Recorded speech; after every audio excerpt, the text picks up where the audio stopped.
ఈరోజు సికింద్రాబాద్ నియోజకవర్గంలో మరి ఢిల్లీలో జరిగినటువంటి ఘటన మీద ఈరోజు నిరసన కార్యక్రమము కాంగ్రెస్ పార్టీ తెలియజేస్తుంది. మరియు ఈ ప్రభుత్వము మరి స్టూడెంట్స్ మరి గత ఐదు సార్లు ఈ EAMCET paper neat paper leak అవడం జరిగింది. కావున ఈ ప్రభుత్వం మరి ఏ మాత్రం కూడా చర్య తీసుకొని ఎక్కడైతే 5 సార్లు లీక్ అయిందో వాళ్ళ మీద యాక్షన్ కానీ ఎఫ్ఐఆర్ కానీ కేసులు కానీ పెట్టలేదు. కాబట్టి ఈరోజు స్టూడెంట్కి ఈ విధంగా రియాక్షన్ చేయవలసి వచ్చింది. ఒక్క స్టూడెంట్ నీట్ ఎగ్జామ్ రాయాలంటే +2 తర్వాత నీట్ ఎగ్జామ్ రాయవలసి వస్తుంది.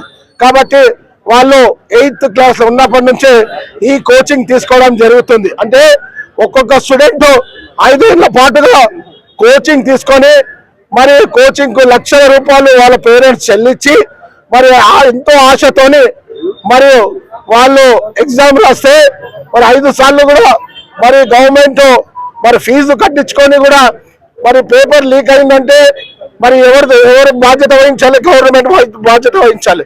ప్రతిసారి కూడా నీట్ ఎగ్జామ్ రాసినప్పుడు మరి ఫస్ట్ సారి ఫీజు కట్టించినా కానీ మరి 2వ సారి 3వ సారి 4వ సారి 5వ సారి మరి అవి రిటర్న్ చేయాలి. కానీ ఇట్లా 5 సార్లు కట్టించుకొని మరి ప్రజల మీద లక్షల రూపాయలు స్టూడెంట్ మీద లక్షల రూపాయలు భారం పడే విధంగా చేస్తూ మరి ఈరోజు ఈ యొక్క కార్యక్రమము స్టూడెంట్స్ దేశం నుంచి భారతదేశం నుంచి వచ్చి మరి జంతర్ మంతర్ దగ్గర మరి నిరాహార దీక్ష తెలియజేస్తుంటే మరి బీజేపీ ప్రభుత్వం మరి వాళ్ళని లాఠీ చార్జ్ చేసి వాళ్ళకు దెబ్బలు కొట్టి వాళ్ళని 20 మంది సూసైడ్ చేసుకోవడం కూడా జరిగింది.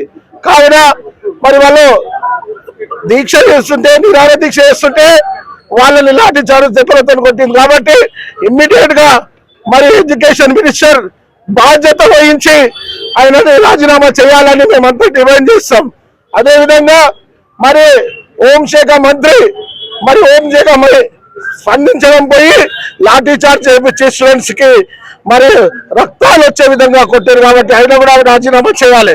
అదే కాకుండా దీనికి ఏదైతే స్టూడెంట్స్ కి నిరాహార దీక్ష చేస్తుంటే మా ఒక్క కాంగ్రెస్ పార్టీ మరియు నాయకుడు రాహుల్ గాంధీ గారు మరి పార్లమెంట్ సభ్యులతోని మరి ప్రైమ్ మినిస్టర్ ఇంటి దగ్గర మరి ధర్నా చేస్తుంటే మా ఒక్క నాయకుడిని కూడా మరి ఈరోజు రక్తం వచ్చేలాగా మరి ఇగో చూడండి రక్తం వచ్చేలాగా ముక్కు మీద రక్తం వచ్చేలాగా